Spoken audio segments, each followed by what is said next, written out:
But okay, for Rosa it was to a degree easier, but for Hannah Arendt you even say that it was much more difficult to get inside of Hannah Arendt's head, and that you had to learn to love Hannah Arendt in order to make a movie about her. Can you explain this a little bit further? Yeah, well, in the letters of Rosa Luxemburg, to go back to Rosa, she was so warm-hearted. She came from Poland, so she was Jewish. Hannah Arendt was also Jewish, but she was a German Jew. That's still something else than to be a Polish Jew, I think. Rosa was immediately, when I read her letters, and also in her speeches, and also in what she wrote as political, she was much closer to me from the beginning.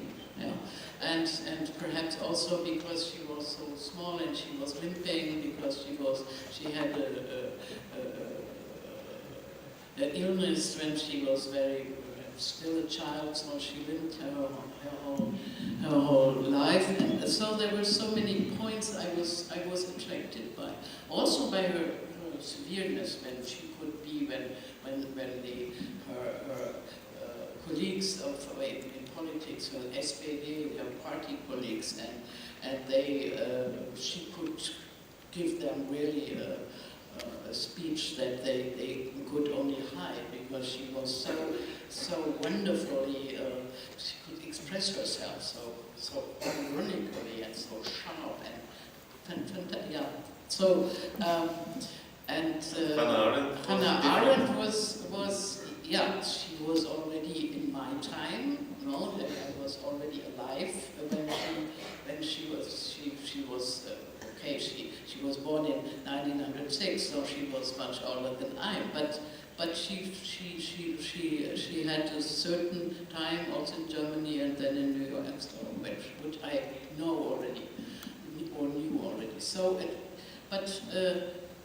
and she's a philosopher. So for me, I was afraid of her, because I thought I'm not on her level. I can be, you know, I'm too small to approach her. But it was not my idea.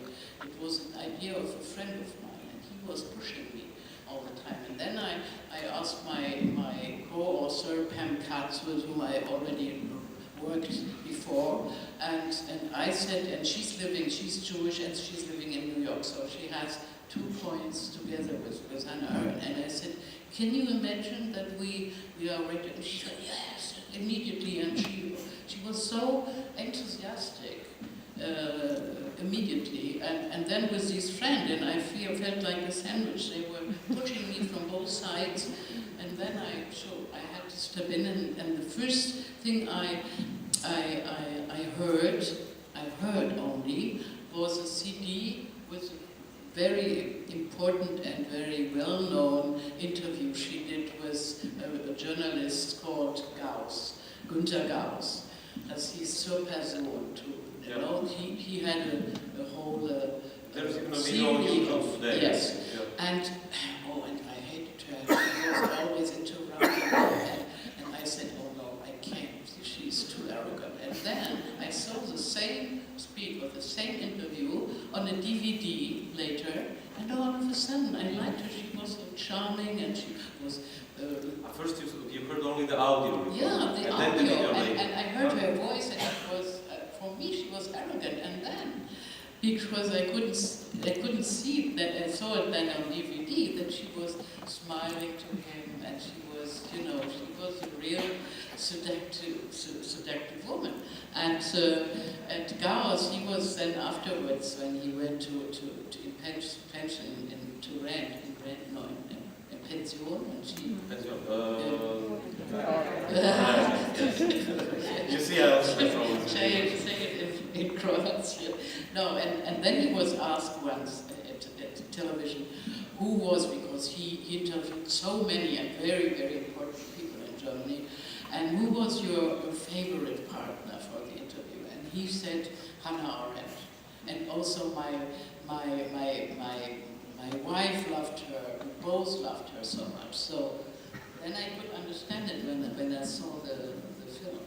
And then, okay, that was the first point. And so then I went on, and I read so many things, and also there I read her correspondence, and she corresponded wonderfully with Karl Jaspers, who was also her doctor father, you know, and the letters she wrote to Heidegger were lost because only his letters I could read, because she collected them, all of them, and she put it even in her bedside, you know, these things you have beneath your bed. So she really loved him very much, and he just destroyed her letters, or perhaps he was had fear because his wife was very jealous, or maybe he threw the letters away. That was really a pity, because I think she